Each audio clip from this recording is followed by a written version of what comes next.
The unsurpassed, penetrating, and perfect truth is seldom met with, even in 100,000 myriad countless.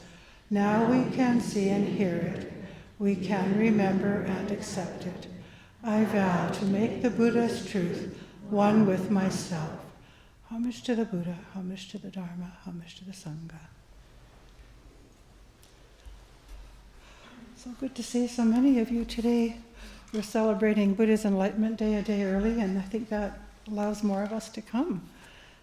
Given that it was a Sunday, we decided on today.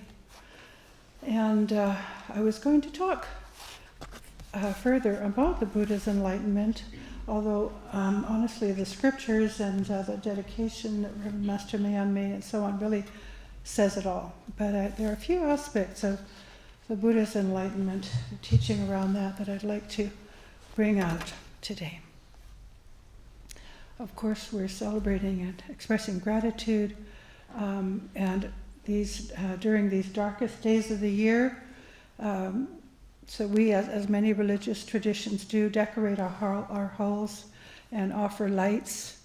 And actually, as in some Buddhist scriptures, such as the Avatamsaka scripture, there are descriptions of Buddha lands with jewel trees and lights of many colors. So I think we're very much in harmony with what many people are celebrating, but also bringing out some aspects of the Buddhist teaching. These represent the enlightenment of the Buddhas and their virtues, and of course those virtues that we ourselves cultivate in our training. So the Buddha, of course, I think he was about 30 years old or so at the time, after striving horribly with ascetic practices for 6 years, decided he wasn't getting anywhere with that, as you know, the story of the Buddha, most of you, and finally accepted some food and sustenance, started to feel better, felt like he was getting on the right path, and went to find a lovely big tree to sit under that provided shelter.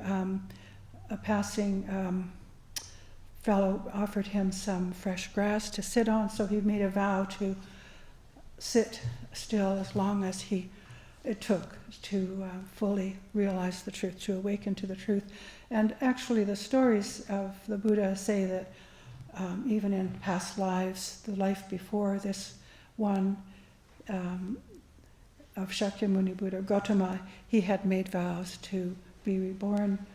There was merit from a previous life and vows there that he had made to come to help rescue sentient beings from suffering. So he was reminded of this vow as well, which motivated him to sit beneath the Bodhi tree. And of course the fundamental teachings of Buddhism that we follow today are what the Buddha directly saw and experienced for himself. They're not theoretical things, they're not just ideas. He himself personally came to realize, after a night of deep meditation and struggle, the Four Noble Truths, the characteristics of our existence, dukkha, suffering, anicca, impermanence, anatta, the fact that there's no permanent substantial self that we can attach to, and that the nirvana was a possibility. And the wheel of dependent origination, how we perpetuate our suffering and how that keeps going unless we sit still enough to turn that around. He taught that all beings have the seed of Buddhahood within them and can realize the causes of their suffering for themselves and awaken to the truth that he found. So he entered into a universal truth, not something that was just his personal possession. It was something that he knew from his own experience was there within all beings and all things. And that's an important aspect of talking about the Buddha's enlightenment. I think that it has very practical implications and teaching for us. So that came out of his direct experience. And why we, in this tradition, in the Zen traditions, put a lot of emphasis on experiencing for yourself and trusting and having faith in that you can know for yourself these truths. Well, I brought this print along because I happened to see it in a monk's giveaway recently, and I love it. I've got a small version of it on my altar, and it might be Nepalese, I'm not quite sure. But here we see the Buddha during the night of his enlightenment with the forces, the hordes of Mara, tempting him all around. If you look closely, you'll see some pretty amazing, powerful, ugly beings representing really all the greeds, angers, all the passions of our karmic impulses that he was struggling with. And of course, one has to remember that this, although this happened during one night, obviously it was the result of years, maybe lives of training that brought this to fruition. But I find this a very inspiring image. The Buddha had a hard time. It was challenging. It wasn't easy for him. And I think if we feel like we're having a bad day, just helps to remember what he was going through. It shows to me the importance of sitting still in the midst of all conditions, and also of having confidence in our practice of meditation and following the precepts. Conversion of the passions happens when we sit still with whatever is arising, without grasping after feelings and thoughts and things, and also as not pushing them away. And we have to allow our Buddha nature to teach us, and this can only happen if we're aware of the effects of indulging or repressing thoughts and feelings and so on. So by sitting still with feelings, for example, we can see them for what they are, just feelings, just one of the skandhas that make up this human existence. And we can come to know for ourselves the harm that comes from following angers, frustrations, irritations, fear, for example, and loosen our grip on them, let them go as they naturally would. So the Buddha nature makes use of everything, including adversity. And so this image of sitting still and having obviously the tremendous struggle dissolve into something useful, something that, an energy that he could help others with is for me a very inspiring image. Here you've got beings with wheels of fire, swords, javelins,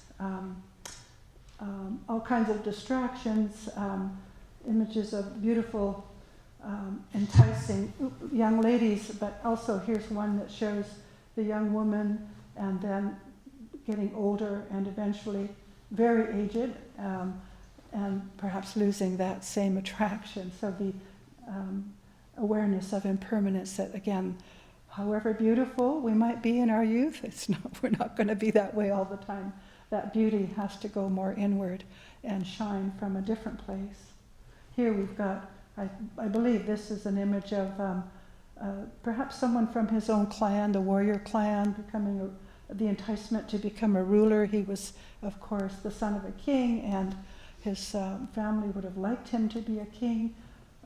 All kinds of enticements, some seemingly noble things, some very obviously base things. Today, in our world, we could, put our own images in there. I think, could be maybe your phone going off constantly, with, not allowing you to have any peace, or, all the many things that could, quote, assail us. So it's important to remember that Mara is, represents that which tempts us away from our sitting place, from our faith and our refuge in our true nature and the merits of our training.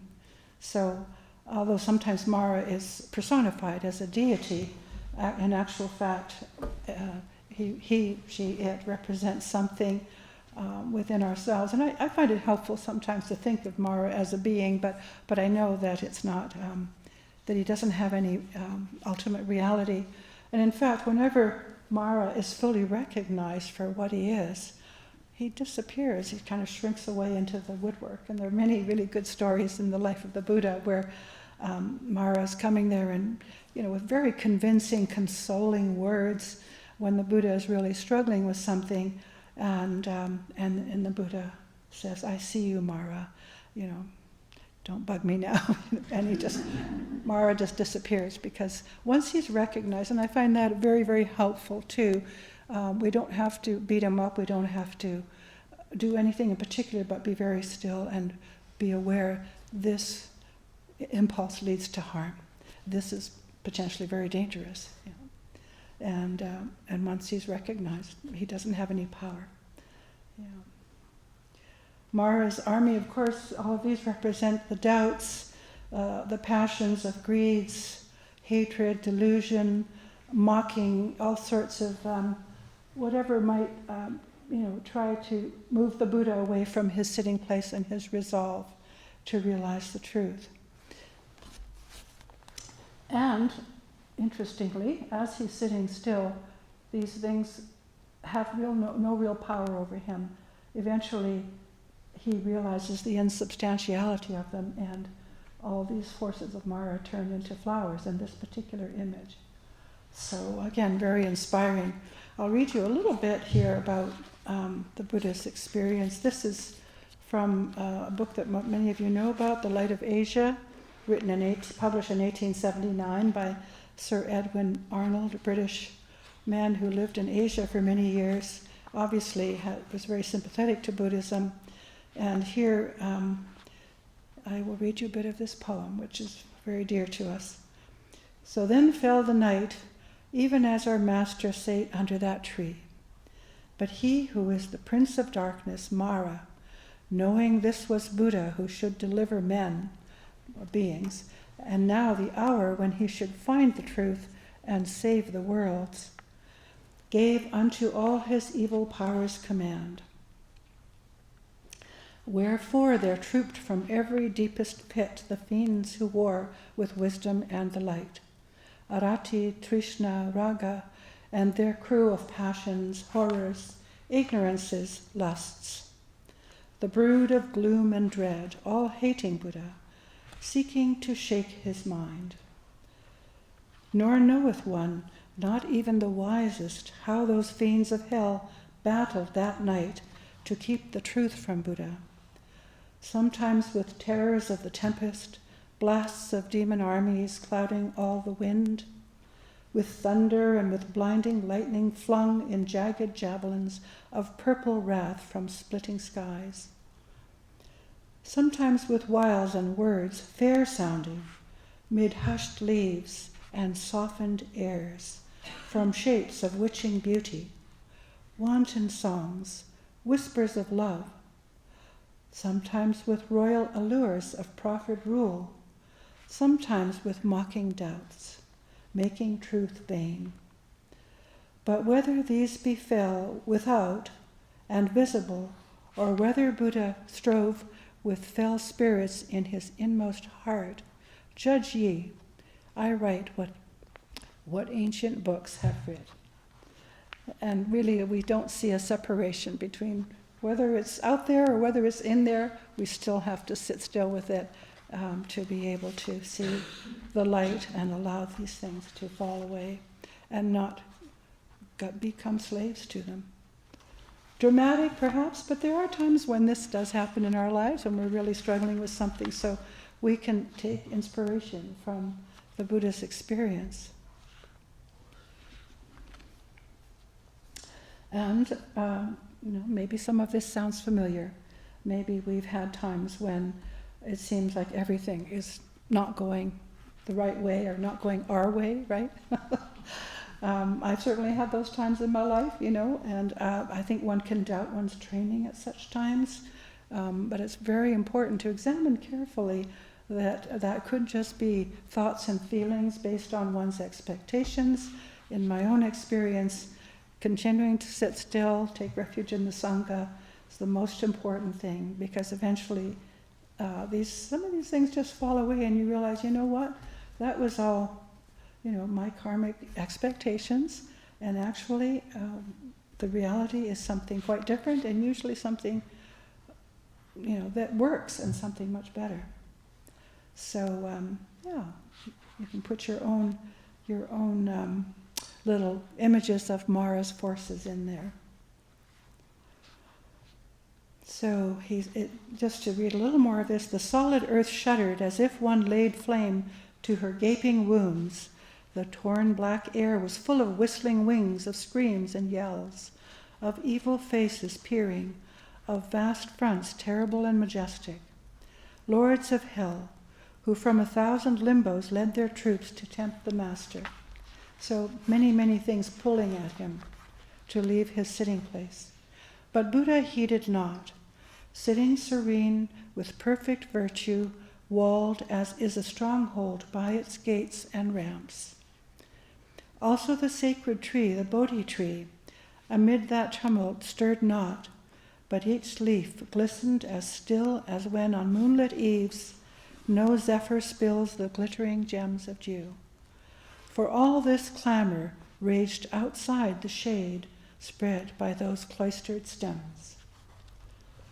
So there's Sir Edwin Arnold with his beautiful rendition of this in poetry. So the Buddha is sitting in the earth witness posture there. So you can see one hand touching the ground, the other in meditation, grounding himself, calling upon the earth to witness his resolve to realize the truth fully, as well as calling upon the virtues of his training. Something I read, I found that particular aspect of it very helpful. I appreciate again the confidence that this demonstrates. This is not pride, and I think sometimes we can mistake that. Confidence in our practice is not pride, but having faith and trust in the practice and its merits in our own practice, our own virtues, and the merits of our practice over the years, not allowing the toe of doubt to get in the door, as it were. Yeah. So I think this is an important aspect of the sitting still. It's not blocking anything out, and it's not wrestling with anything, but it's just being aware and letting things pass and having the confidence. So he called upon the virtues of his training to guard him. In some accounts that I've read, it said that the earth goddess caused a flood which overcame and drowned out the forces of Mara. And I rather like this version, as in my experience it shows how by sitting still with the passions, our tendencies toward ignorance, our doubts about Buddha nature, they eventually dissolve into the cleansing water of the Spirit. We see their insubstantiality again, and the purifying waters of compassion can then flow freely through us and then to all beings. So there's something about the water the images of the water that I particularly found resonated with my experience. Well, there is, of course, the final enlightenment after the struggle with Mara, after conquering the hordes of Mara. The Buddha, of course, as you may have all read,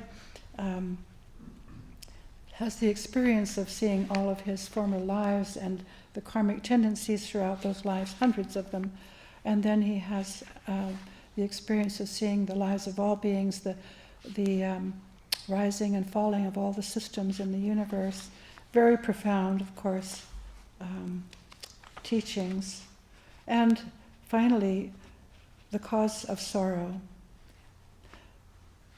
the Four Noble Truths, and the way of cessation from suffering. All of these truths, again, of dependent origination, all of the reasons for suffering came to him that night, until finally, when the morning star arose in the morning, after that long night, he declares a paean of joy. Many a house of life hath held me, seeking ever him who wrought these prisons of the senses. Sorrow fraught, sore was my ceaseless strife. But now, thou builder of this tabernacle, thou, I know thee, never shalt thou build again these walls of pain, if you like this house of self, the selfish self, nor raise the roof tree of deceits. nor lay fresh rafters on the clay. Broken thy house is, and the ridgepole split. Delusion fashioned it. Safe pass I thence, deliverance to obtain. And of course he sat for quite some days afterwards with, absorbing all of this. So this isn't all happening just in one night. And, as it said, for a time he wasn't quite sure whether anybody would understand his teaching and was not inclined to go out and teach after that. But it said that the gods, the heavenly beings came and said, please, there are people who are capable of understanding. Please go and help the world. And eventually, through his mind's eye, he began to see, yes, there are people who can understand. And here we are today. There have been many, many beings who can understand, and we're all capable of that. And we are understanding as we go. Another aspect of this that I thought I'd just point out is Great Master Dogen's teaching that training and enlightenment are one. Again, I find very, very inspiring, because myself, when I think about enlightenment or as something, a goal to be achieved, I have to confess, even preparing this talk, feelings of inadequacy and doubt, and I'm thinking, whoa, this sounds familiar, just like the fourth, and again saying, hi Mara, no thanks Mara, I think I'll just keep going, even though I may not feel very good about myself, it's just a feeling, let it go. But also the fact that the very act of training, as Dogen points out, the choices that we make each moment, each day, to let go of greeds, angers, delusions, and we sit still with that, turn towards the precept, okay, I'm really pissed about something, I'm really angry, and I'm not going to go with it, I'm not going to become a slave to it, I'm going to just see it, sit still with it. Turning towards the precept, these are expressions of enlightenment itself. The training is an expression of enlightenment itself. And it really helps to remember that, because we tend to think of this impossible goal. How could we ever experience what the Buddha experienced? We're all going to have our own experience, our own way that this is going to come up, usually very gradually. It's not always the great gestures, it's these little moments throughout the day, just gently turning within. A slight turn of the mind can make all the difference. A bow when we don't feel like it, accepting something even when we want to push it away. These little bits of training, those are the expression of enlightenment itself. That is the enlightenment. And of course, this is a great teaching which I'm just discovering for myself. I'll be studying that for the rest of my life, of course. But I think very, very helpful. As in the famous poem by Great Master Hongji, there is no mountain barrier nor river separation. Let's not create opposites in our minds that create obstacles for us, that create worries, unnecessary worry for us. And as Shakyamuni Buddha, in the Denkaroku, Great Master Keizan, says that Shakyamuni was, is, and will be enlightened together with the whole of the great earth and all its sentient beings simultaneously. So we don't have to worry that we're maybe not doing as much good as we might be able to do in the world when we hear so much difficulty and trouble that people are in. Really have to have faith in our training. And again, the story of Shakyamuni's enlightenment in the Denkaroku is inspiring in that way too. Yeah, he entered into that which is universal, something that he experienced everybody's enlightenment. He was enlightened together with all beings simultaneously. So this is a mystery, the intellect doesn't quite grasp that, but when you begin to tap into it, it's very different and very profound from anything that the world knows in a certain sense. And yet everybody has a taste of it, everybody has that seed of Buddhahood. That we can encourage them to trust. Another way of looking at this, I won't go into it too much, but last summer when I was at one of our hermitages, I was reading the Shurangama scripture, the whole sutra, the big one. I hadn't read the whole thing before, and can't say that I understood it all, but I was struck by the fact that the Buddha is instructing Venerable Ananda during the scripture. Venerable Ananda got himself into some trouble, almost lost his celibacy vow. The Buddha pulled him out of it, and he's giving him some teaching on letting go of the attachments to the senses and their objects. And there's one metaphor that he uses of a scarf with knots in it, and he's describing to Ananda how to untie those knots. You have to do one at a time. You can't try to do the whole thing at once. And by sitting still again, essentially, to get to the point, with those, the knots become untangled, the karmic jangles or knots become undone. Yeah. So the Buddha says, this is the patience, and this is repeated throughout the sutra. That's why it really struck me. This is the patience the bodhisattva develops by means of samadhi, or meditation. The patience with the state into which no mental objects arise. And I was very intrigued by that. And I have to say, this merits a lot more study for me. I'm going to delve into it more. I can't say I fully understand that, but I think it's very significant, because we do tend to try to fill that space so too much with things that we distract ourselves from that. So on this day of celebrating in gratitude Shakyamuni Buddha's enlightenment, let us honor and take joy in the seed of enlightenment within all of us, each of us, all beings without exception, no matter what they're getting up to. We have to hold to that in our hearts. Let us keep patience with those little spaces of emptiness that arise, as the Buddha has found, and not try to fill them up. Yeah? Whether it's with busyness of, seasonal celebrations, or constant engagement with social media, or the news, or whatever distraction we might be drawn to, just to sit still, to check ourselves. Let's just give ourselves some space there. Is there something wanting to come forth? I think then we can let Shakyamuni's smile come through, and the light of his awakening come through. And that's not separate from our own, of course. And I feel that we'll be able to step into the new year to come with a fresh perspective, and allow, as the light of our own awakened mind and heart, shine more brightly for the benefit of all. And that's my talk for the day.